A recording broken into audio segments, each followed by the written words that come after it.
Благодарам, почитувани граѓани, почитувани медиуми. Зоран Заев и Венко Филипче ја подготвуваат најголемата плячка на Република Македонија и граѓаните кои живеат во неа, во вредност од половина милијарда евра.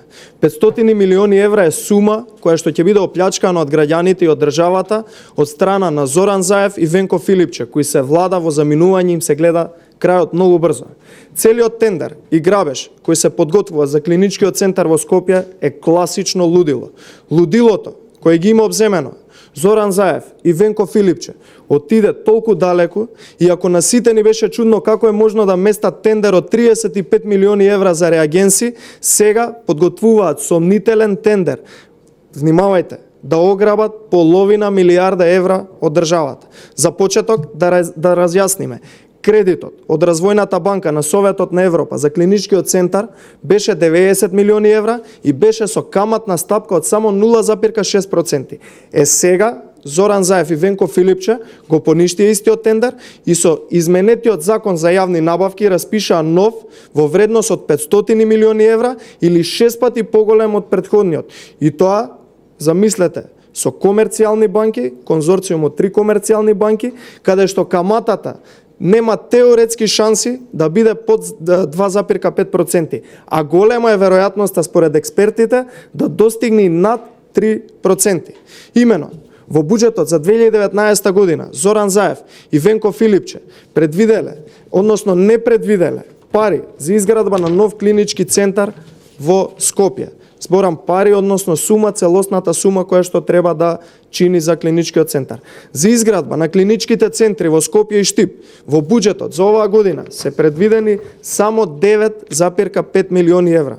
Почитувани 9,5 милиони евра предвидени пари за оваа година за двата клинички центри, а распишуваат тендер за изградба на клинички центар во Скопје во висина од 500 милиони евра. Внимавајте, само 56 милиони евра ќе чини Штипскиот клинички центар.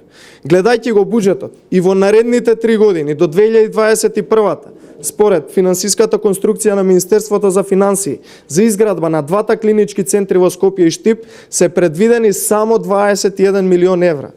Додека пак само за клинички центар Скопје распишуваат тендер од 500 милиони евра. Од тука гледаме дека се работи за класичен грабеж и за тендер во кој министерот за здравство крие информации од јавноста. Внимавајте, излегува вчера на пресконференција и се однесува како да е паднат од друга планета, каде што не знае до кога ќе се исплаќа кредитот и која ќе биде каматната стапка. Апелираме уште еднаш, сите што ќе бидат инволвирани во оваа најкриминална постапка тендерска до сега, ќе одговараат кривично, според кривичниот законник на Република Македонија, за злоупотреба на службена дејност и за сума од половина милијарда евра. Истите тие ќе лежат во затвор доколку одат по паметот на Зоран Заев и Венко Филипче. Договорите со странските банки ќе бидат раскинати заради висока корупција.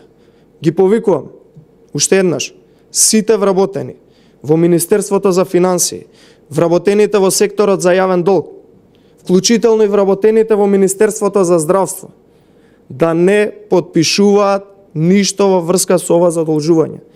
Уште еднаш, да не потпишуваат ништо во врска со ова задолжување.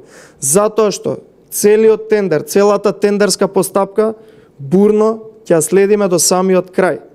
Доколку некој нешто потпише од овој криминален тендер, нека има на ум, можеби не во моментов додека е Заев на власт, но многу брзо кога ќе падне Зоран Заев од власт, ќе одговара и казната ќе го стигне, ќе одговара кривично. Ве повикувам сите до еден да не потпаѓате под влијанието на криминалното дуо Заев Филипче.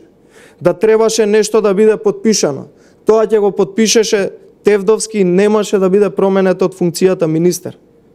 Воедно, антикорупцијската повторно истакна дека не може премиер да биде и министер за финансии заради конфликт на интереси. Затоа уште еднаш апелираме, ниту заменичката Ширете Елези не смее да потпишува толкова задолжување, ниту пак некој од владата има таква надлежност. Во наредниот период на политичко ниво. Ќе ги информираме сите релевантни организации и држави, како и сите меѓународни финансиски институции, со однапред подготвена елаборација, дека постојат и дека сме убедени дека постојат сериозни индиции за корупција и нанесување намерна штета на државата од 500 милиони евра. Сите инволвирани многу брзо ќе одговараат доколку направат кобна грешка да потпишат ваков скандалозен тендер кој најавува најголем грабеж во историјата на Република Македонија. Затоа, памет во глава и строго според Уставот и законите подпишување секак. Работите неколку апели, дали ова може да се некако закана кон сите можни... Видете, не знам каде видовте закани во мојата пресконференција, напротив мојата пресконференција во насока на правната држава во ниту еден момент не беше закана, туку беше апел сите вработени во институциите кои што се вклучени, инволвирани во овој потенцијален криминален и коруптивен тендер, да внимаваат што потпишуваат, бидејќи сите знаеме дека постојат притисоци од страна на власта, бидејќи се што ќе потпишат што не е законски, никој подоцна нема да им прогледа низ прсти. Бидејќи мора еднаш за секојаш да се врати правната држава и секој кој што ќе направи ваква кобна грешка во висина од половина милијарда евра, само со еден потпис може да одговара. Бидејќи тоа се пари на сите граѓани, тоа се пари на државата.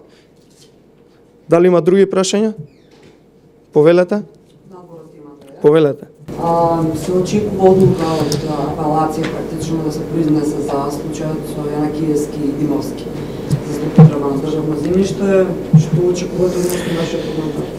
Видете, изминатиот период бевме сведоци на повеќе изјави од страна на власта низ медиумите како се сугерираат одлуки кон судот кои што подоцна од судот се прифатени. Во овој случај апелираме до апелациониот суд да се постави на целата ситуација, да остане глува и нема на сите политички притисоци за овој политички монтиран процес и да во име на правдата и правото донесе вистинска одлука која што ќе биде во насока на правната држава, да не потпаѓаат под политички влијанија од страна на власта и да ја донесат правилната одлука за овој политички монтиран процес.